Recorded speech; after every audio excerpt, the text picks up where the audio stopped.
यो गोपाळ अजून कस काय नाही आला? त्याचा काय भरोसा आहे वय? आव कवा कवा निम्म्या रातीला घरात येतो, कवा कवा निम्म्या रातीचा घराच्या बाहेर जातो, आणि अहो कवा कवा तर येत बी नाही रातचा. काय सांगायचो बाई तुम्हाला? तू जाते का त्याच्या माग? कुठं जातो बघायला? अगे त्याची बायको गायब आहे, हुडकायला जातोय, दिवस रात्र मेहनत करतोय तो, आणि तू इथनं उंटावरून शेळ्या हाक फक्त.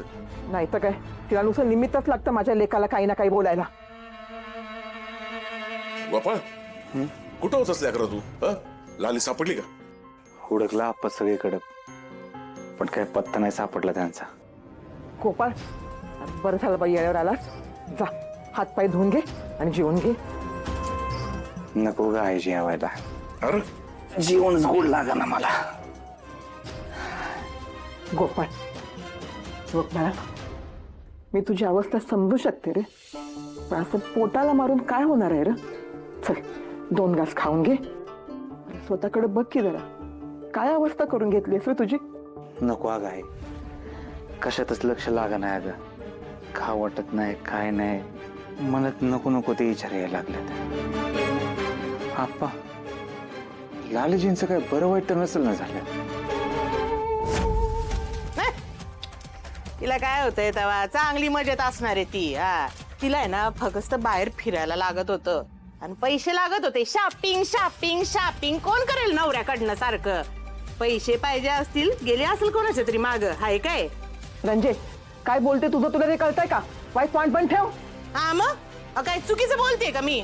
अहो तुम्हाला मी सांगते ना, तुम्हाला मला सांगा, लाली तिच्या बापाला पैसे देत होती का नाही? तिच्या आईचं जेव्हा ऑपरेशन झालं तेव्हा 5 लाख रुपये तिने दिले.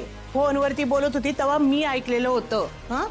आणि तुमच्या समोर कबूल बी झाली होती की नाही ती? या गोपा समोर पलटी मारली तिनं. खरंय का खोटंय? सांगा बरं मला. हा, असू शकतं बरं का असं, पण लालीजी लग्न झाल्यापासून माझ्या मागं लागल्या होत्या की जमिनीची वाटणी करून घ्या, ती जमीन आपल्या नावावर करून घ्या, आपण विकून टाकू आणि शहरात जाऊ इथून राहायला. हाय का?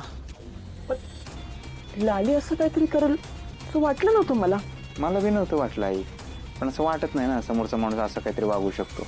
त्यांना समोरच्याच्या मनामध्ये चांगुलपणा निर्माण करायचा असतं, आपण किती चांगले असं दाखवायचं असतं. मला लय वेळा म्हणला जाऊ शहरात, इथं काय माझं मन लागा नाही. मी त्यांना स्पष्ट सांगितलं बरं का आई आप्पा, म्हटलं मी काही येत नसतो, इतकी वर्ष झाले घरापासून लांब आहे, माझ्या आई बापापासून लांब आहे, मी नसतो येत. काय गोपाळ, आता जर का तू कुठे गेलास ना निघून, तर मी तुझ्याशिवाय नाही बघू शकणार ना. अगं आई काय बोलतेस तू?